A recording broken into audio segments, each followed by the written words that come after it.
Welcome back. House Speaker Kevin McCarthy says he supports the resolutions to expunge Donald Trump's impeachments. Congresswomen Elise Stefanik and Marjorie Taylor Greene introduced the measures last week. Trump, of course, was impeached not once, but twice during his time in office. The first was in 2019 attempt to shake down Ukraine for political dirt on Joe Biden.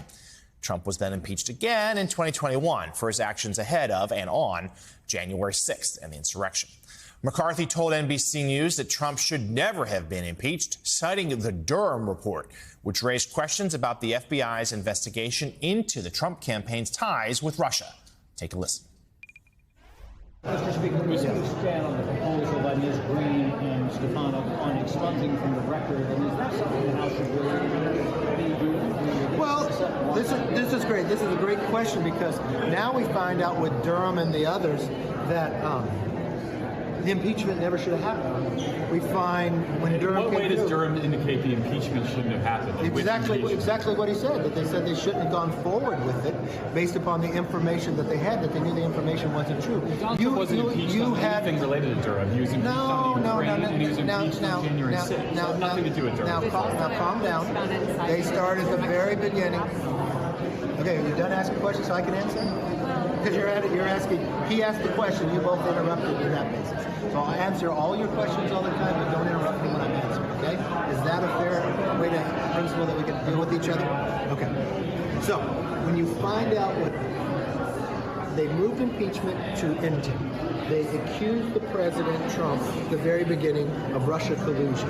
You found from every action of what they've taken, especially Adam Schiff lying to the American public, I think it is appropriate just to let that before. And you should expunge it because it never should have gone. So Kevin McCarthy, calm, cool, and collected as always. Joining us now, former aide to the George W. Bush White House and State Departments, Elise Jordan. She's, of course, an MSNBC political analyst. So, Elise, I'm not even sure you can expunge impeachments. We'd have to bring up some lawyers. There you go. So that's that. But to talk about the politics of it, what's the point here?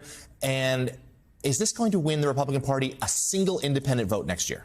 I mean, of course not. It won't win a single independent vote, but that's not who they are pandering to. They're pandering to an audience of one, Donald Trump, and then two, to the Republican primary electorate. And it's unfortunate there are so many things and so many problems that GOP policymakers in the House could address.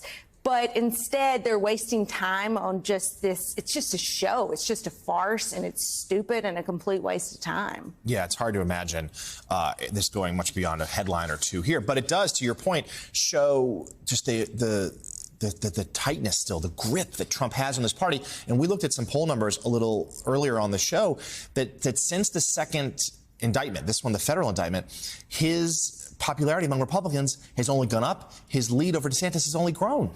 As voters have gotten to be a little more familiar, Republican primary voters, with DeSantis, he hasn't really popped. He peaked a little bit too early. And then you have Donald Trump, who the support is there. It never really faded that much to begin with. And the fact that he is perceived as under attack by the deep state, it only serves to further strengthen him, and we have just seen those numbers continue to go up. Yeah, and he gave a big speech at the Faith and Freedom Coalition conference this weekend, and the grievance and the sort of martyrdom was a big part of that, and that's obviously always been a huge part of his political persona. But at the same time, the poll suggests that even though his numbers with Republicans have gone up, that more and more voters overall, including Republican voters, are saying that, well, we do worry, though, that he could have trouble winning a general election. And that's been the issue the whole time. Well, absolutely. And it seems to be something that's not much concern to Donald Trump right now. He'll fight perhaps through another means. You look at how he still never conceded the 2020 election.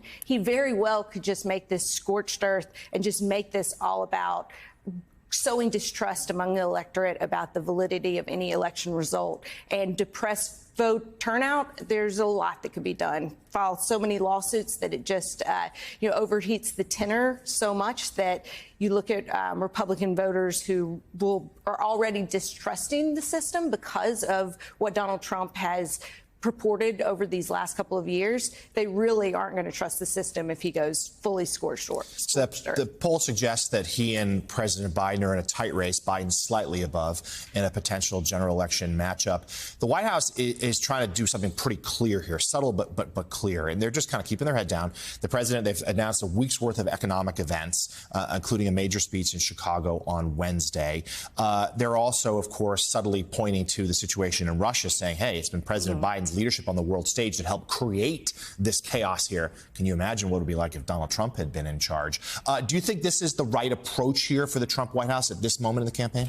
I actually think that playing up the economy is a good thing for Joe Biden right now. I frankly expected we would be in a deep recession by right now, and I'm surprised that things are humming along the way that they are. And if this holds into the re-election year, it's a very good thing for him and makes it harder for Donald Trump to beat him.